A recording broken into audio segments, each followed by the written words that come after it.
into it. So I'll turn it over to Abby. Thank you.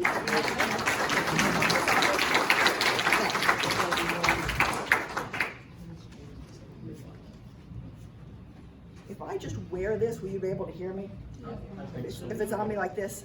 'Cause I talk with my hands, so I can't really hold it. You can, No, you can't hear. you can't hear, okay. On your collar, if you keep your chin down all the time. Can't promise. Okay, is that, can you hear me now? You can hear me now? Okay. All right. Oops. I've got,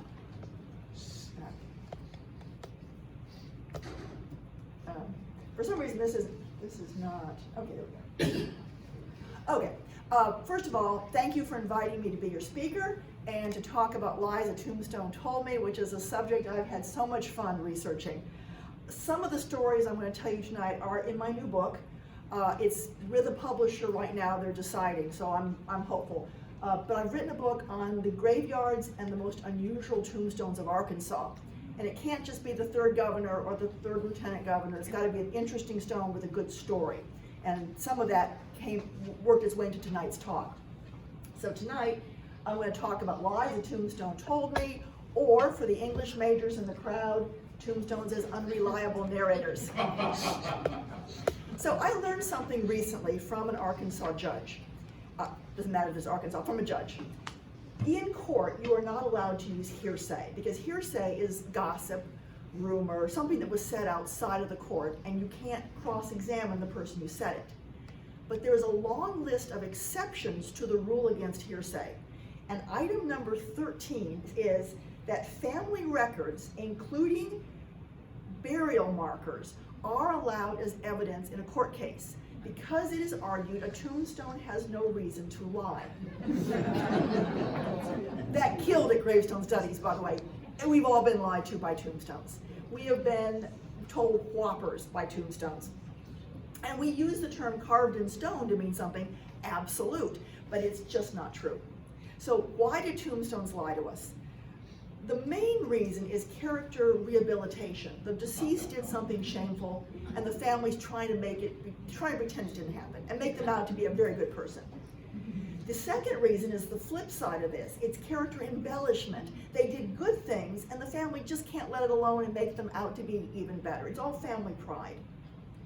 I just recently ran across a third type of lie, and that is when the deceased told a whopper and the family believed it and carved it on a tombstone.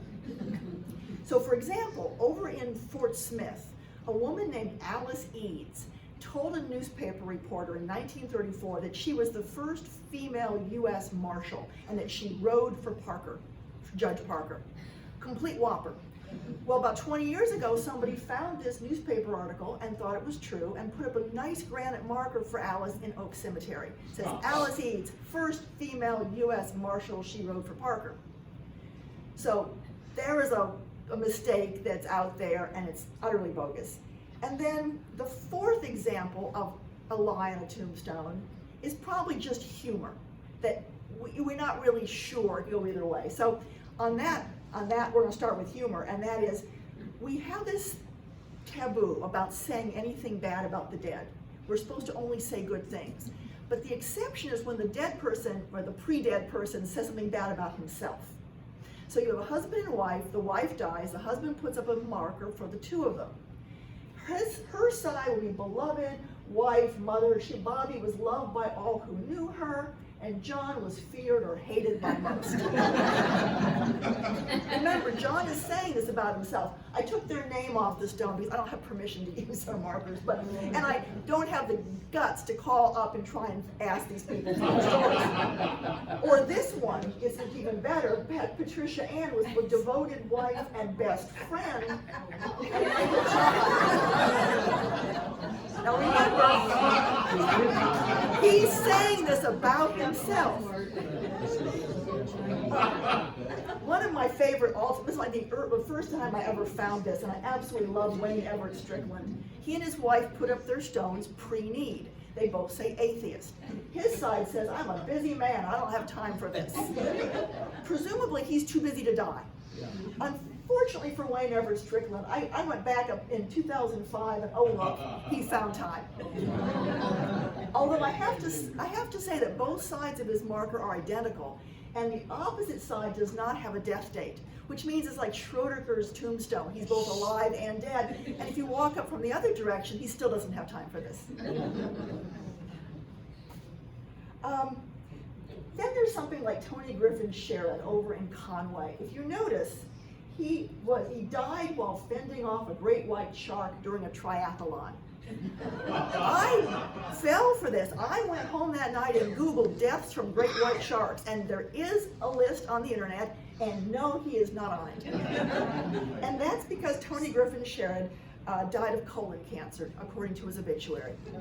But the truth is, he was a triathlete. He was a runner, a bicyclist, and a swimmer. And perhaps this is how he would have preferred to go. Or perhaps it was a family joke or a family story. So it's a lie, but it's also a joke. And category number 4, the humor, I don't know what to really make of it. Now, there are stones that have mistakes and that don't get corrected. And so I've seen older markers where the wife dies, 2 years later the husband dies, and his information contradicts hers. Their marriage date, in one case he wanted credit for time served, so the marriage date is a year and a day after what's on her stone. And their name, the spellings of their names and things like that got changed because they're correcting mistakes. They just didn't fix the original stone. So the next question is, tombstones have photographs. Do they ever tell lies? Well, I don't know, what do you think? We know that she liked hats, and there's a picture of her on a giant rabbit. Now this is before Photoshop was invented, and I can't explain it, but I really love it. So I don't know if you call that a lie or a joke or family humor. And that brings me to the question of telling you some stories about some absolute whoppers on tombstones. Now, these are all real pictures. These are all on tombstones of men who presumably caught really big fish. But you know the fish story? The fish gets bigger every time you tell it. Imagine these men telling the story of those catches. It was almost as big as I am. And some of them, well, that one man at the end can't even lift his, it's on a chain.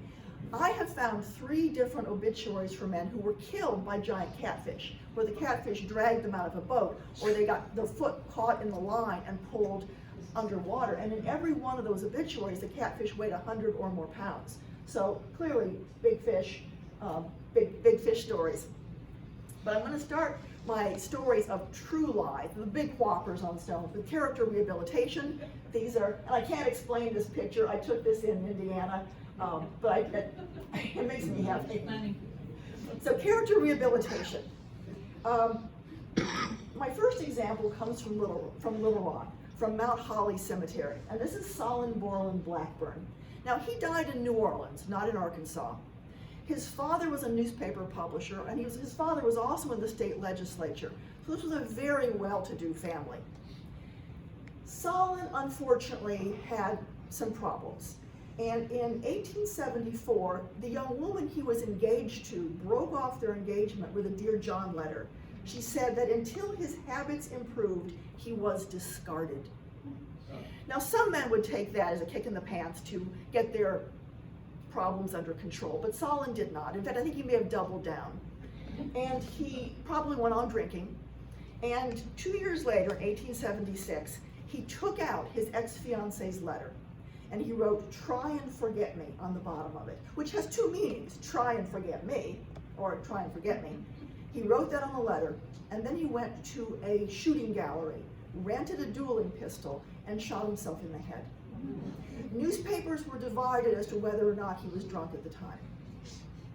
So his brother Charles lived in Little Rock, also a newspaper publisher, and he went and got his brother's body. He had his massive marker put up, and I can't find that the Little Rock papers even covered the story. So he gets his brother out of New Orleans, and he puts up this huge marker, and he fills it with writing. "He was our beloved child, affectionate and obedient in infancy, and noble and generous in manhood, the very soul of honor and worth." It goes on. "God bless you, our brave and kind-hearted Solon. Our hearts and hopes are with you, and where you are, there do we want to be, with all the loved ones you left behind, and all who have gone before. Now, that's just the top of the stone. The bottom, and I'm indebted to Ronald Fuller in Little Rock for transcribing this, the bottom of the stone actually says in tiny letters that it was taken from, Charles wrote a letter to their father. Apparently the father was off at the legislature, did not go to the funeral. So Charles writes a letter to the father, and then he transcribes that, has that put on the bottom of the stone. It says, "The remains of my brother, whose heart and soul were too great for this selfish world. My last look at his brave face was for his noble father, and as I gazed upon his features, upon which death, like a gentle slumber, rested, I saw that his spirit had wended its flight to blissful," his brother's a newspaper writer, what can I say? "Blissful immortality, left a token that we who are left behind need have no fear to venture into the shadowy future when God shall call us thither." Which is interesting because the Mountain Home Cemetery has a verse on a stone that says, that ends, "We who have seen his face in death no more shall fear to die." So that was a thing. You look at your loved one and you are no longer afraid of dying. And to comfort their father, Charles writes all of this in a letter and then puts it on his brother's tombstone. So that is an enormous amount of writing. And that's kind of a tip-off when a stone might be lying to you. How much are they telling you? The more they say, the more you might want to do a little, trust but verify. I love this story so much. John Pointer. John Pointer is buried in Eureka Springs. And in Eureka, they will tell you with absolute certainty that his stone, his obelisk, is broken because people in the town hated him so much that they rose up and smashed his marker. Now, Eureka's got two other broken obelisks, and in fact, it's a death symbol. Broken obelisk is a life cut short. This little cartoon came from a trade journal for monument dealers. He's in his office surrounded by tombstones that are for sale, and oh look, there's a broken obelisk being sold. So the obelisk is simply the life cut short by death. Children can have them, 99-year-olds can have them, and in fact, John Pointer's life was cut short by a hangman's noose because Judge Parker's marshals hanged him. He richly deserved it. John's story, and I should say that when I used to argue with people that his stone wasn't smashed by an angry mob, but after I did some research into John, I would have smashed it too. I would have. He was a psychopath. After he was hanged, a newspaper said, "Pointer had always been a heartless, cruel, cold-blooded boy. In school, he was a bully, cowardly, and brutal. And when he was a boy, he tied up one of his schoolmates and tried to set him on fire." That was the beginning of his life of crime. And every time John got in trouble, his wealthy father paid his son's way out, either paid off the victim or paid law enforcement to turn a blind eye. So John continued to do terrible things. In 1891, John goes up to Missouri and starts stealing horses. Now, horse thievery, as you know, was a terrible crime. You could be hanged for that. There were vigilante groups that went looking for horse thieves and would just hang them on the spot without benefit of trial. So John's up there stealing horses, and the law, or a vigilante group, is hot on his heels. And so he manages to get back to Eureka Springs just ahead of being caught, and his father pays his son's way out of trouble. He knows that two men, and by the way, John's only 18 when this is going on. John's father knows that Ed Van Devere and William Boulding, two young men in their 20s, are about to head for Texas to pick cotton. And so he pays their traveling expenses if they'll take John with them, and they do. Now, I don't know that John ever picked any cotton. He wandered off and immediately got into more trouble. But Ed and William picked cotton, and one of the two men, and I forget which one it is, let's say it was Ed, was a cripple. He had crutches, and he picked cotton, dragging himself down the cotton rows with a cotton bag, picking his share of the cotton. And they got the crop picked, they got paid, they cashed their paycheck, and they bought themselves a wagon and team of horses so they could go back to Eureka Springs in style. Now, John had wandered off and gotten in more trouble. He gets back to the cotton patch and discovers that his two travel buddies have already left. So he follows after them on foot, and he catches up with them. And the last time the other two men are seen alive was the three of them in a wagon going through a little town. On Christmas Day, 1891, a man is out hunting, and he finds a fire smoldering in a little gully. In that fire are 2 crutches and the remains of men's billfolds, wallets. Nearby are the men. There are 2 men lying in a ditch, and their heads have been smashed in with an axe. The axe is found bloody in a nearby hollow tree. Not to get too gory about this, but one of them had been apparently making breakfast when he was attacked from the back. So there's a basin with biscuit dough and brains in it nearby. And the bodies are lying, both their heads are smashed in with his axe. Well, it's a frosty day, and law enforcement has no problem tracking the wagon and the horse hooves to the nearest town, which is in Oklahoma, or what's now Oklahoma. There, John is living in a hotel under an assumed name. He's wearing the trousers that belong to Ed. He's carrying his pocket watch, and he's been trying to sell the wagon and team. Now, because this is Oklahoma, this is Judge Parker's jurisdiction, and they hold a trial. Once again, John's father hires a good lawyer, and John's alibi was that he didn't kill those men. They tried to kill each other, and he stepped in between them and nobly tried to keep them from killing one another. Now, he didn't have a scratch on him, and the jury stayed out deliberating for a half an hour and came back and said guilty. John insisted, no, he had done the right thing. Well, John's father was so wealthy that he hires even better lawyers to fight his son's case all the way to the United States Supreme Court, and they declined to overturn the conviction. So now John has got to hang. He goes to the scaffold. I shouldn't say he was carried to the scaffold, because he is whining and sniveling and crying and saying, oh, I took poison this morning. If I hadn't taken poison, I could bear it like a man. But instead, they have to carry him up onto the scaffold and they hang him. No poison was found in the system after they take him down. His father takes his son's body back to Eureka Springs and buries him under this marker. And what is his epitaph? Greater love hath no man than this, than he lay down his life for his friends. To the bitter end, John's father believed, or at least repeated, his son's alibi and puts it on his tombstone. My next story is I call it The Doctor and the Dog. This is in Helena. Now, in Helena, they will tell you all sorts of urban legends about why Dr. Emil Overton Moore has a life-sized Irish setter on his grave. The dog, I think, is probably carved from a real dog. It's in a sort of slouch position. It has a collar carved out around its neck, and the collar says Pedro. You see the word waiting under the dog's paws. The back of the marker says fidelity. So the dog is faithfully waiting. And one of the stories in Helena is that he's waiting for his master to come home, which he will never do. One version is the dog grieved himself to death on his master's grave. Now here's the thing. What does Dr. Emil Overton Moore's tombstone say on it? Well, it's got 2 layers of two levels of writing. Somebody at some point must have thought that writing was going to disappear, so they had a new base made and repeated it word for word. But if you notice, Dr. Moore was murdered in 1896. And one of the bases says on it, he is now beyond the reach of blame or praise, and love will hope and faith will trust that he has felt the joy that is felt where there are no tears and no graves.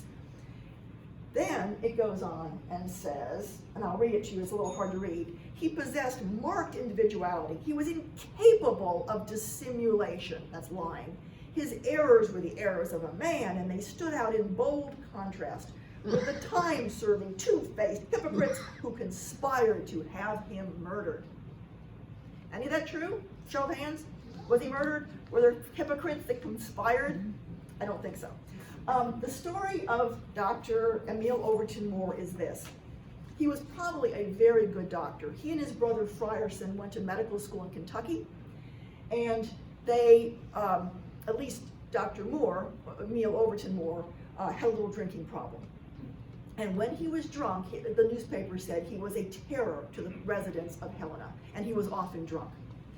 The paper said one reason people were so afraid of him was that he'd gotten into several scrapes. Now, scrape has a lot of meanings, but I can only find one thing in the newspaper. Several years before this event, Dr. Moore was arguing with an elderly patient, and he claimed that the old man came at him and raised his walking stick. So what could Dr. Moore do? shoot him in the guts with a double-barreled shotgun, killed him, and was acquitted. I guess because he self-defense. He got into other kinds of trouble. The people in Helena were afraid of him. Now, on the day of his murder, which was, what did I say, 1893, February 16th, 1893, a patient out in the country broke a bone. One paper says arm, one paper says leg. He broke a bone, and his family sent for the town's doctors, hoping that one would show up. Well, Dr. Moore was drinking, and he did not show up, but another doctor in town, Dr. Chenault, answered the call, came to the patient's house, and was in the process of setting the broken bone when Dr. Moore showed up, furiously angry. Well, he was drinking, he was angry, and the two started to argue over the patient and decided that was unprofessional. So they took their fight out onto the porch. Now, at some point, because everybody knew Dr. Moore's tendencies, as they argued, Dr. Moore reached inside of his coat pocket, and Dr. Chenault knew he was going for a gun. Dr. Chenault also went about armed, pulled out his own gun, and shot Dr. Moore over the left eye. Oddly, Dr. Moore had told his sister a day or two earlier that he had a premonition or a dream that he was going to be shot over the left eye by a fellow doctor. So, Dr. Chenault voluntarily went to jail until the inquest was over.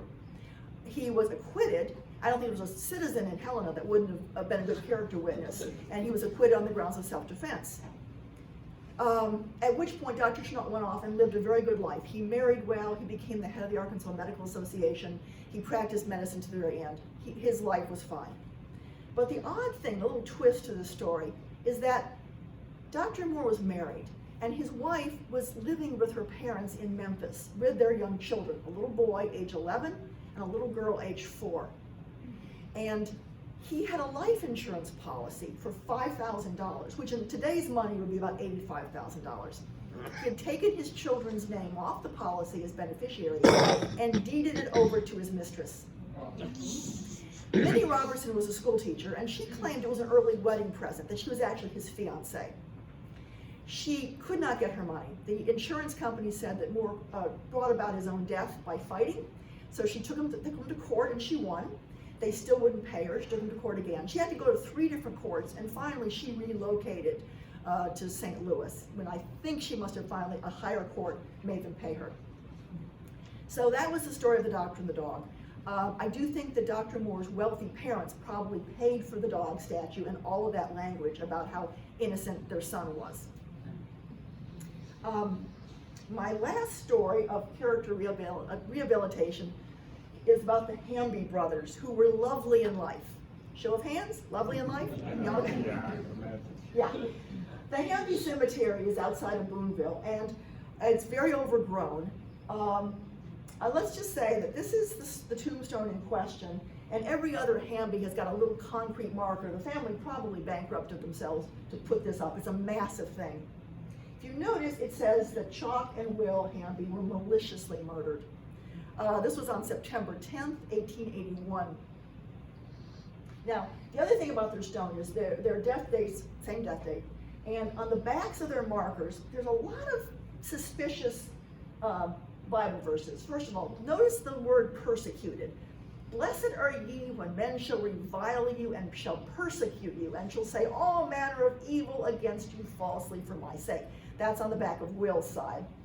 And on the back of Chalk, whose name was Robert, was Chalk. Blessed are they which are persecuted for righteousness' sake, for theirs is the kingdom of heaven. That's a lot of persecution on one tombstone. And then if you notice down at the bottom, Chalk and Will were lovely and pleasant in their lives, and in their death they were not divided. True, they were not divided. Here's the story of Will and Chalk.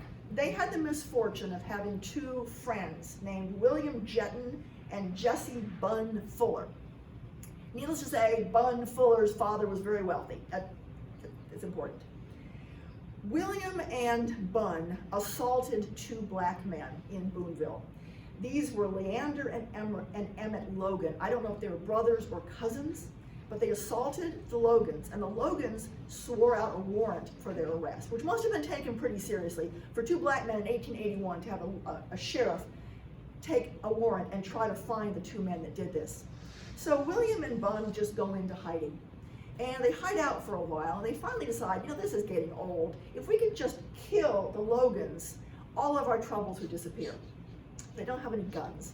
So luckily, they know the Hamby brothers.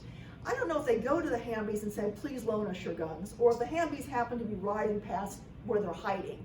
But in any event, the Hamby brothers loan their guns to William and Bunn, knowing how their guns are going to be used. And then they go into Boonville and they linger. They take as long as possible doing their trading. And luckily, somebody apparently tipped off the Logans, so they did not go home their usual way. Well, it gets later and later in the day, and the Hamby brothers say, these probably done by now, let's go see the bodies. That's how we know that they knew what was going to happen. They are going to go look at the bodies and get their guns back. But as they ride past where William and Bunn are hiding, the Logans have never shown up, and the two killers lying in wait open fire. They think it's the Logans. They heard hoofbeats. What do they know? And they killed them both. William, I think, Chalk died on the spot, and William managed to cling to his horse for some time until blood loss overcame him. He fell and was dragged the rest of the way home. Immediately, of course, the Logans are suspected, but they have a good alibi. And now law is going to look for William and Bunn. They find the two men. The two men actually sign a confession. They're put in jail, but they manage to dig their way out and are not seen again. Well, one of them, William Jetton, is never seen again. I cannot find him in a census. I don't know what happened. But Bunn Fuller hides out in Texas for about 5 years until he just can't take it anymore. And he comes back to Boonville and he stands trial. Remember, his father's very wealthy and well-connected. Despite the signed confession, Bunn is acquitted and goes on to live a very good life. Now the thing is, there must have been talk, because the Boonville newspaper covered this case extensively, and everybody in that neighborhood had to have known what the two Hamby brothers did and how their guns were used against them. So the family puts up a very expensive marker, and that would be the end of the story, except for one thing. In the 1970s, the Boonville newspaper resurrected the story. Newspapers like to pull, like a story, pages from the past. They'll bring out an old story. But unfortunately, they didn't go back and look the story up in their own archive. Somebody must have walked in and said, ever hear about the Hamby brother the murders? And told it to them, so they published it. Now, I have to say, whoever told them the details got everything right, except for one little detail. They got something out of order. But essentially, they had their facts right. The newspaper published it. And the descendants of the Hambys, who we're talking about 80, 90 years later, the descendants are furious. They come storming into the newspaper office and they demand a retraction. They demand an apology. And the editor gives a cringing, sniveling, "Oh, we're so sorry. If only we hadn't listened to local gossip. We are so sorry to have blackened the names of these fine young men." So, did the Hambys have proof? Now, the Hambys say that the whole story was bogus. What really happened was that some evil man came into the neighborhood in 1881 and terrorized the neighbors and tried to steal their land and their cattle, and everyone was afraid of this horrible person, and that the noble Hamby brothers rode out to get rid of this miscreant and were killed by this horrible person. It was so unfair. And do they have proof? Yes. They have letters and a diary. They don't actually have them. The letters and diary burned up in a hotel fire, but by God, they had proof. And the editor backed down and published a retraction. So those are my best stories of character rehabilitation. Let's talk about character embellishment. And I'm not really going to tell you Angelo Mari's story, but he's in Little Rock. That's his portrait. And what's amazing about this one is Angelo Mari, oh my God, what this man did. He was acquitted of murder in Memphis. He spent 4 years in the penitentiary for counterfeiting in Tennessee. He came to Little Rock. He opened a saloon, gambling hall, billiard hall, was accused of dirty politics in Little Rock politics, and had a violent temper. He died after he injured his toe in a hunting accident, and he had it amputated and got blood poisoning. He refused anesthesia, which says to me he had a lot of enemies that would have waited for him to be knocked out. But in any event, he dies. He has this massive marker with an angel with a crown of laurels and his portrait and Bible verses. And what's character embellishment, not just his stone, but if you look him up on Find a Grave, a descendant has said that many life events of several other individuals with the same name have been attributed to him. So, he didn't do everything that he was claimed to have done. Newspapers, when he died, 2 newspapers in his obituaries talked about how crooked he was. Although they said, let us draw the veil of charity over his many misdeeds. So, character embellishment is family pride. When you have a relative who has done good things and you want, not him, good things and you want to make them out to be better. I have a friend who is a genealogist, and she coined the term, I think, genealogy stone. A genealogy stone is a modern marker put on a grave decades or centuries after the person died and containing the kind of information that would never have been put there in their lifetime. So this is in Malvern. I kind of cropped out the person's name, but you can see the family didn't know when he died, where he's buried somewhere. But they put up a marker for him because he was so illustrious. And it gives all of his attributes and many things he did, but it does say he was a scout for Lewis and Clark, which he was not. There's lists of scouts, he is not on it. As a friend said, well, maybe Lewis and Clark came through his town and he pointed them toward the tavern. But that is a whopper added to an already rich and illustrious life. A better example, though, is John Carroll. I got interested in John Carroll because the boy standing behind him with his hand on John's shoulder, that boy was murdered in Kingston, which is where I live, and his tombstone says murdered in Kingston. So I started doing some research and come to find out John Carroll has a massive marker in the Eureka Springs Cemetery. And years ago, I remember a historian saying to me, it's a shame the family put this up because it has got so many mistakes. And unfortunately, I did not ask her what they were.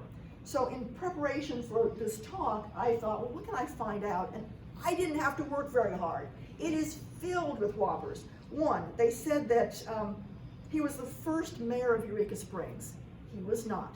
The first mayor was impeached, he filled out the term, and then got elected in his own right. That does not make him the first mayor of Eureka.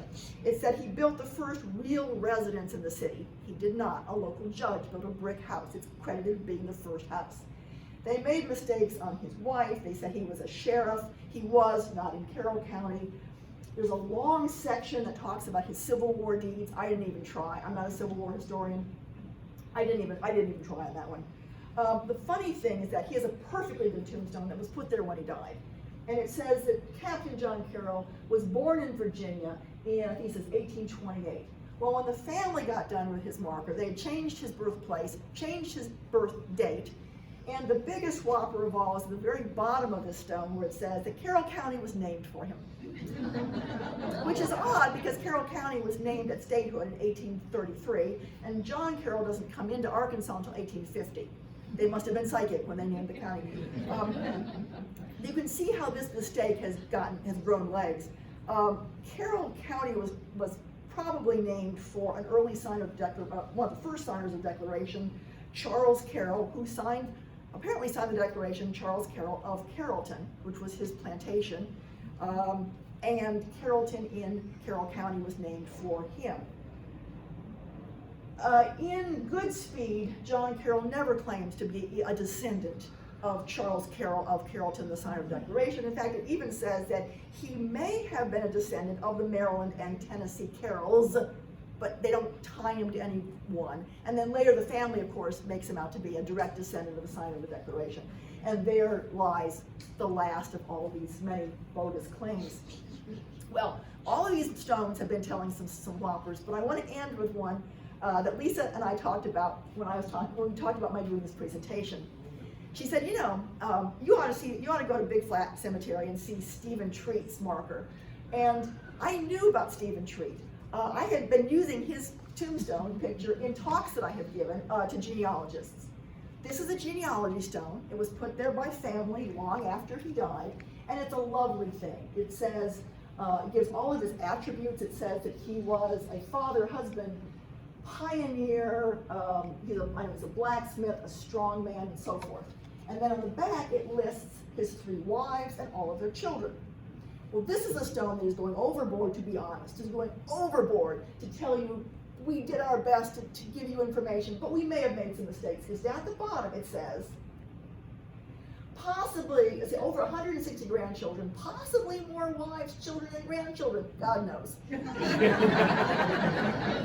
So I think Lisa has some stories about him.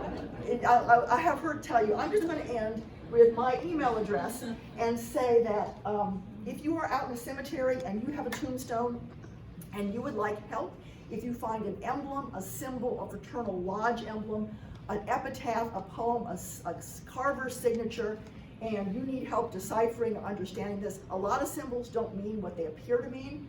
Send me a picture, send me an email. I live for this. I love helping people decipher epitaphs. And at the same time, if you are in a cemetery and you find a tombstone for an amputated body part, Joe's leg, Sally's arm, I look for those. Tombstones that have unusual causes of death, killed by lightning, killed by a fallen tree, or names the person's murderer, please let me know. I still have time with my book to add more examples to some of these, to the subject. So that is, we can get to questions later, but Lisa, did you want to talk to people about Stephen Tree? Because you're a relative. Well, who, by show of hands, are related to Stephen Tree? Okay, there you go. There's the story. Three of us are related to Stephen Tree by either one or his other wife, but he was quite the rounder. I mean, he would go into towns and people would bet on him about how much weight he could lift. He would lift wagons by himself, and he was a bare knuckle boxer, a preacher. I mean, he had a whole list of things that he did, but I would love to find some newspaper articles sometime. Surely there's something out there that would say Stephen Tree coming, to a town near you. But it's funny because I know we've talked about, Shelley and I was at a UDC meeting one day, and she said something about being related to Stephen Tree, and I'm like, what?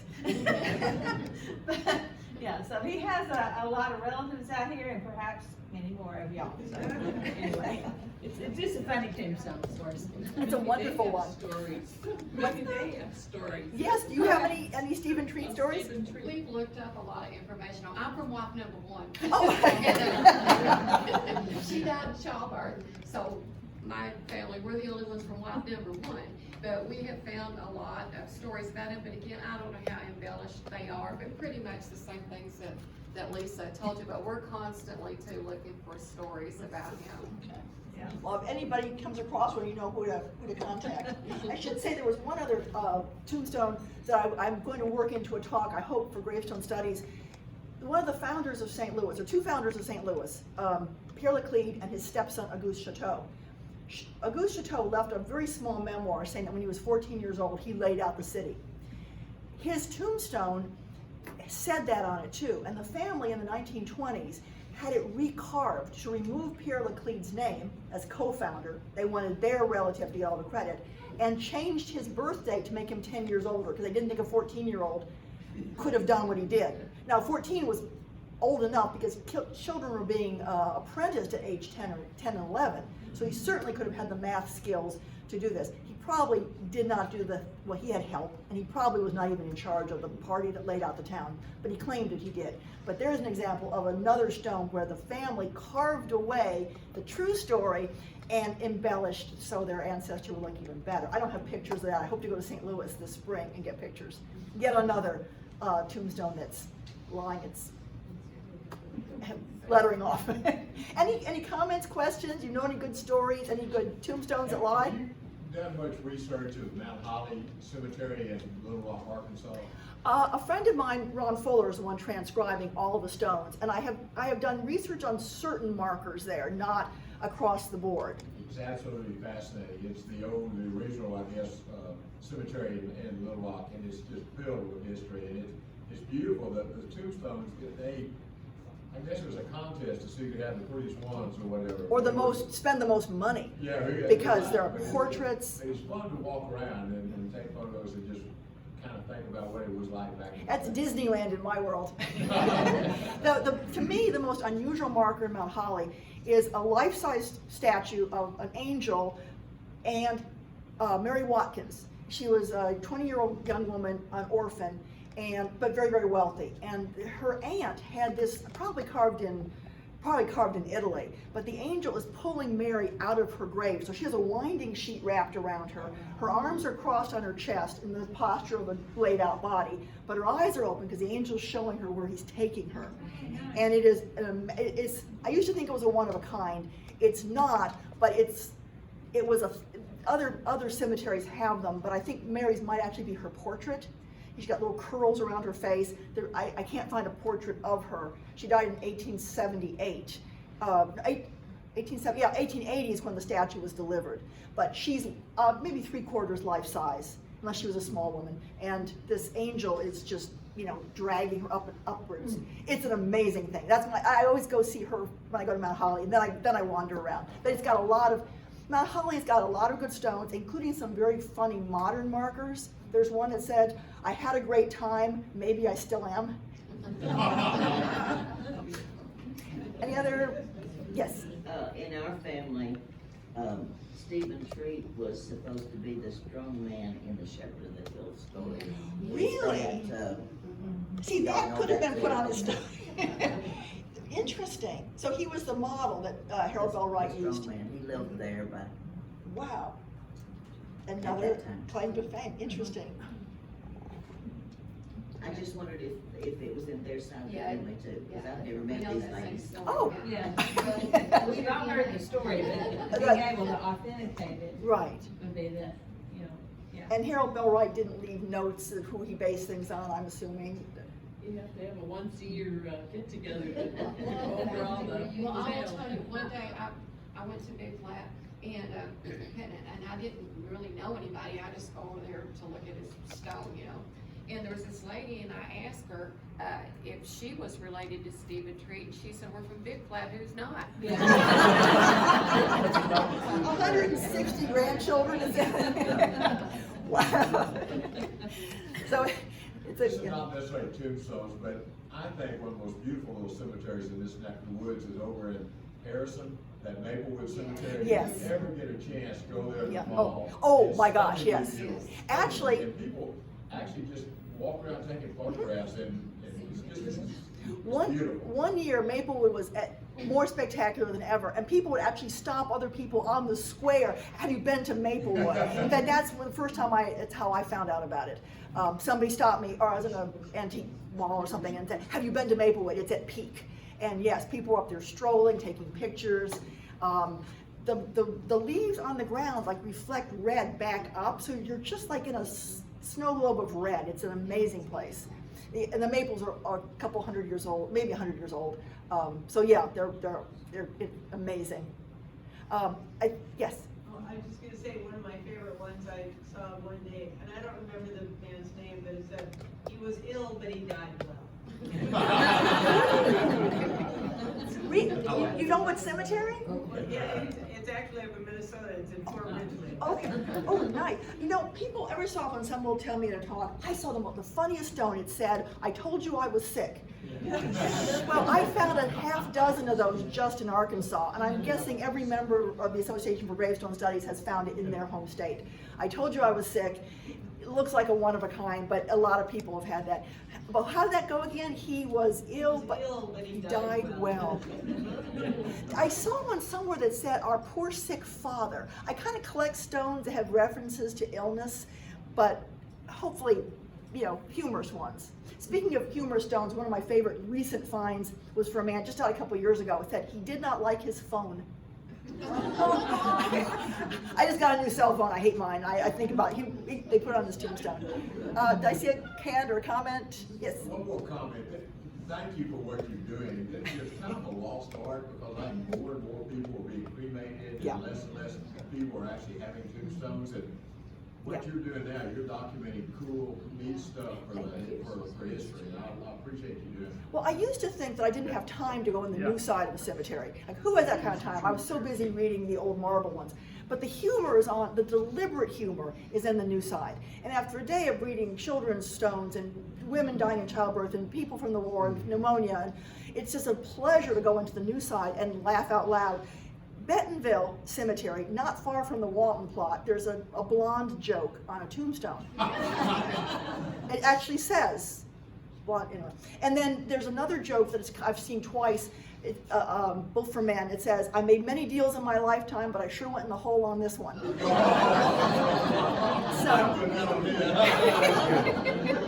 So it's a pleasure to see something deliberately funny. He's got his mind up, right? All right then, there'll be 3. Yes. Just a funny story, and I'm not from Arkansas, so everybody here may know the story, I don't know.